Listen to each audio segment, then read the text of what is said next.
साथियों, डीपीसी और जो समायोजन है उन सभी के संदर्भ में आप सभी के लिए यहाँ पर अपडेट है। और अपडेट इस प्रकार से रहेगा। विषय है माननीय उच्च न्यायालय में वाइस प्रिंसिपल की नियुक्ति हेतु हलफनामा दायर करने के संदर्भ में दे रखा है।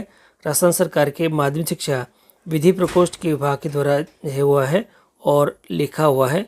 देखिएगा यहाँ पर निदेशक माध्यमिक शिक्षा राजस्थान बीकानेर के द्वारा, और यहाँ बताया गया है वाइस प्रिंसिपल की नियुक्ति हेतु माननीय उच्च न्यायालय में हलफनामा दायर किए जाने तथा अनुमति पश्चात न्यायालय निर्णय के अधीन रहते हुए नियुक्ति दी जाने का मंत्री महोदय द्वारा लिखा गया है। अतः प्राप्त जो कि बिंदुओं के संदर्भ में आवश्यक कार्रवाई को 2 दिवस में शासन को अवगत कराना है।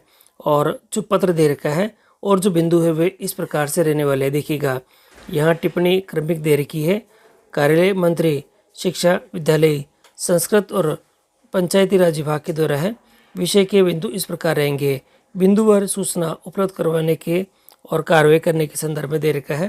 पहला बिंदु दे रखा है वाइस प्रिंसिपल की नियुक्ति हेतु माननीय उच्च न्यायालय में हलफनामा दायर कर किए जाए तथा अनुमति पश्चात कोर्ट के निर्णय के अधीन रखते हुए नियुक्ति देने का कार्य शीघ्र किया जाए।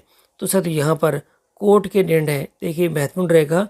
कोर्ट के निर्णय के अधीन रहते हुए नियुक्ति की जो कार्रवाई है वह शीघ्र यहाँ पे की जानी शुरू हो जाएगी। और डाइट में शैक्षणिक पदों हेतु राष्ट्रीय अध्यापक शिक्षा परिषद नई दिल्ली के अधीन अधिनियम 2014 के अनुसार चयन हेतु योग्यताधारी शिक्षकों का साक्षात्कार 6 जून के बाद आयोजित किए जाने के संदर्भ में दे रखा है। समसा के समस्त पदों पर साक्षात्कार 6 जून के तुरंत बाद अनिवार्य रूप से आयोजित किए जाने के जाकर संपूर्ण प्रक्रिया 15 दिवस में पूर्ण की जाएगी। नवक्रमोन्नत समस्त विद्यालय तो पदों के आवंटन बाद वित्त विभाग में पत्रावली प्रेषित करनी है। और देखिएगा सबसे महत्वपूर्ण रहेगा यहाँ पर एक और लास्ट का बिंदु दे रखा है। विभिन्न विद्यालयों में अधिशेष शिक्षकों का समायोजन शीघ्र किया जाए और जिससे विद्यालयों में रिक्त पदों पर शिक्षक उपलब्ध हो सके। अधिशेष शिक्षकों के पंचायत और ब्लॉक में समायोजन करें। देखिएगा यहाँ पर अधिशेष शिक्षकों को कहाँ करना है, पंचायत और ब्लॉक में आपको समायोजन करने के लिए दे रखा है। और ये बहुत ही महत्वपूर्ण एक जो कार्य है, इसके संदर्भ में ये जो पत्र है जारी हुए हैं। तो साथ अब देखते हैं कि इसके संदर्भ में विभाग द्वारा क्या जो कार्य किए जाते हैं। तो इन सभी के अपडेट के लिए आप चैनल पर बने रहें जिससे कि आपको सभी अपडेट हमारे चैनल के माध्यम से प्राप्त होते रहें।